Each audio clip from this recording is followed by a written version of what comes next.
So another question I like to ask before I go travelling is, who is holding the keys?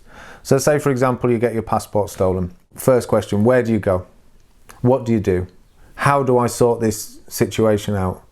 You know, if you can answer that, then you know where to go. You're going to be confident, you're going to be cool about it, you're going to be collected, because you're travelling by yourself potentially, or you're travelling in a group of people who are not as concerned about your passport as you are.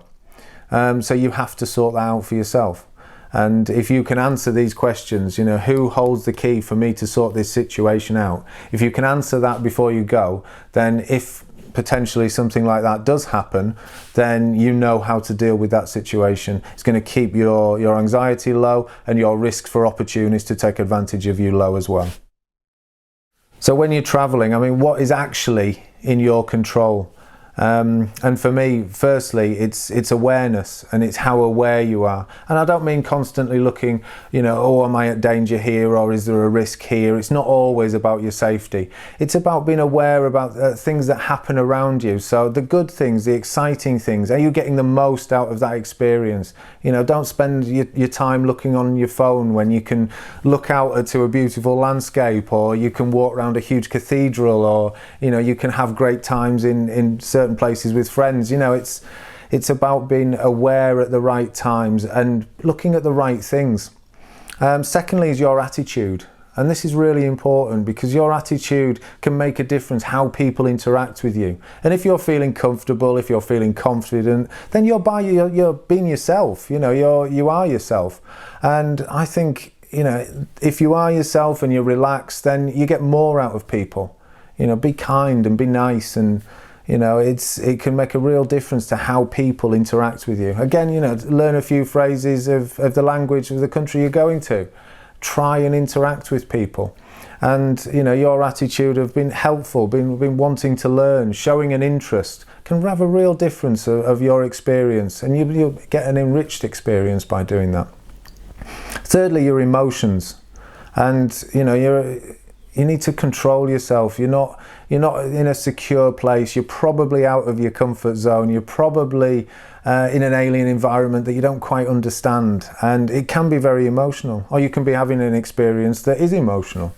And I think that, you know, you can control that, and you can make sure that you are showing the right amount of emotion, or you're showing empathy for other people, or, you know, by doing things like that, you again will enrich your experience. But it's about also for your safety, and from a safety point of view, it's about controlling your emotions when you need to.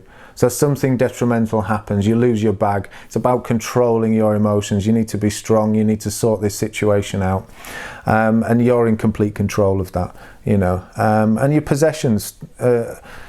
What you take with you. I mean, I always say, never take anything with you can't afford to lose.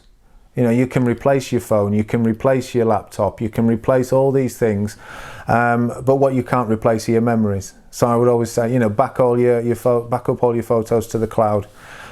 Make sure that all your videos are all, you know, stored away, and you've created that system that automatically does it. You don't have to think about it. But they're the things you can't replace. You can always get a new phone. And for me, they're the important things that you as a traveller are in control of. So I was travelling up the East Coast with a friend of mine, and we were on a bus, and she put her hand luggage in the bus's hold, and, you know, we didn't think anything of it. She threw her bags in. We all got on the bus, and we were travelling up. It had a couple of stops before ours, and we got off and went to collect our bags, and her bag wasn't there.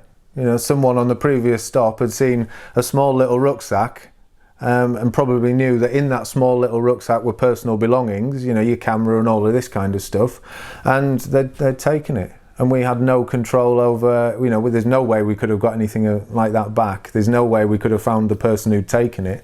So it highlights to me, you know, anything that's personal to you, keep in your little backpack, keep on you at all times, if it's possible. I've heard the same stories about people getting taxis from airports. You know, the taxi will pull up, they'll put everything in the boot, the taxi will pull up at some traffic lights, someone will open the boot, take out the little bag and close the boot again. Again, you've got no control. Always keep the bags and anything that's personal to you, anything that you feel you can't afford to lose or would be certainly detrimental if you did lose it, always keep that on you at all times, especially when travelling from place to place.